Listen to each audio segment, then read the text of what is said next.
processing of the interrelationships of all the atoms in our organism. Start in then with a consciousness of the hunger, giving a drive to go after.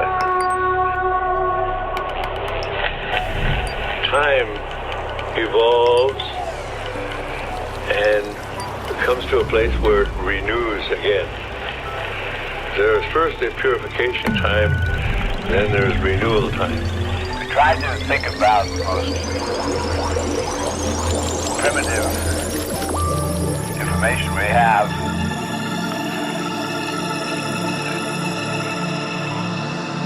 regarding our extraordinary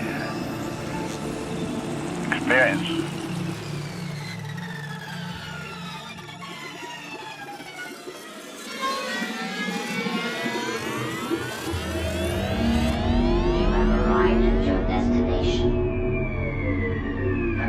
Space-time re-encoding.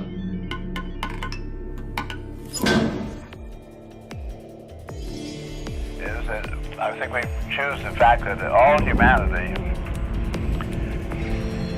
has always been born naked, absolutely helpless for months, and though with beautiful equipment, as we learn later on, no experience, therefore absolute ignorance. That's where all humanity has always started. And we've come to the point where in our trial and error, finding our way, stimulated by designed in hunger, designed in thirst. These are conscious inputs, designed in procreative urge. We have, plus an enormous amount of, as we learn later on, designed in automated processing of the interrelationships of all the atoms in our organism. Start in then with a consciousness of the hunger, giving a drive to go after, and to seek, to experiment. Man having then no rule book, nothing to tell him about that universe, has had to really find his way entirely by trial and error. He had no words, had no experience to assume the other person had an experience. He had his first very incredibly limited way of communicating. We now know human beings being on our planet for probably 3.5 million years, with, as far as we can see, not much physiological change, pretty much the same skeleton. And what we can learn of human beings in their earliest recorded communicating in an important degree. People in India 5,000 years ago, China 5,000 years ago, were thinking very extraordinarily well in terms of anything we know about our experience, the way we've been able to resolve experiences into the discovery of principles that seem to be operative in our universe. I'm astonished at how well the early Hindu Chinese thinker, how well he was able to process his information in view of the very limited amount of information that humanity had as of that time in comparison to anything we have today. Just making a little jump on information,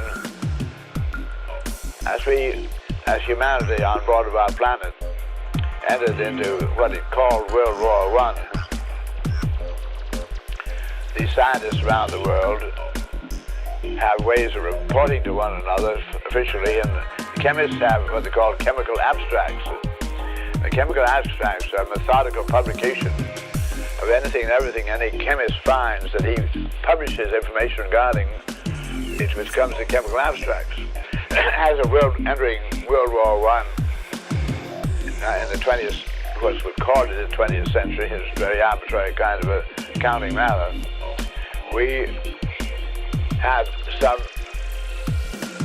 100, I think it was 100. I'm doing this off the top of my head, my memory, about 175,000 known substances, possibly almost 250,000 substances by the time the United States came in the war, known to chemistry. But we came out of World War I with almost 1 million substances known.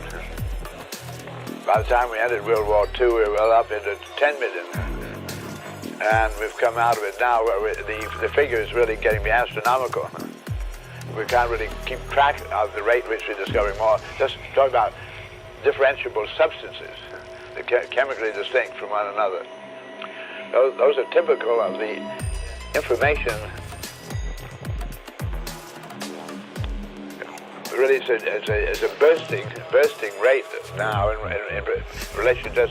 I'm speaking in relation to my own life. One life and the extraordinary numbers of lives there must have been on board of our planet. That the information is in multiplying that rate during just one lifetime indicates that something is going on here right now that is utterly unprecedented, and we're in such indication of acceleration of experience as human beings, the integration of the accelerated, the experienced, to produce awarenesses that are indicative of humanity going through some very, very important kind of transition into some kind of new relationship to the universe, I'd say. The kind of acceleration that would occur after the child has been formed in the womb, taking the 9 months, and then suddenly begins to issue from the womb out into a entirely new world. So I think we're apparently coming through out of some common womb of designedly permitted ignorance, given faculties which we gradually discover and learn to employ by trial and error. And we're at a point where I now have what would also seem absolutely incredible to generations before. I've now completed 37 circuits of our Earth, kind of zigzagging circuits, not straight around, not tourists, just responding to requests to appear here and there, to lecture at universities or to design some structure, whatever it may be. So that is in the everyday pattern that I'm circuiting that Earth. Certainly makes it in evidence that we are dealing in totality of humanity, not the, or up to my generation, completely divided humanity, spread very far apart on our planet, where my father was in the leather importing business in Boston, Massachusetts, United States. And he imported from two places primarily, Buenos Aires and India, for bringing in leathers for the shoe industry, which was centered at that time in the Boston area. And his mail, or a trip that he would like to make to Argentina, took 2 months each way. And his trips to India and the mail took exactly 3 months each way. And it seemed absolutely logical to humanity when early in this century, Rudyard Kipling, the English poet, said, "East is east and west is west, and never the twain shall meet."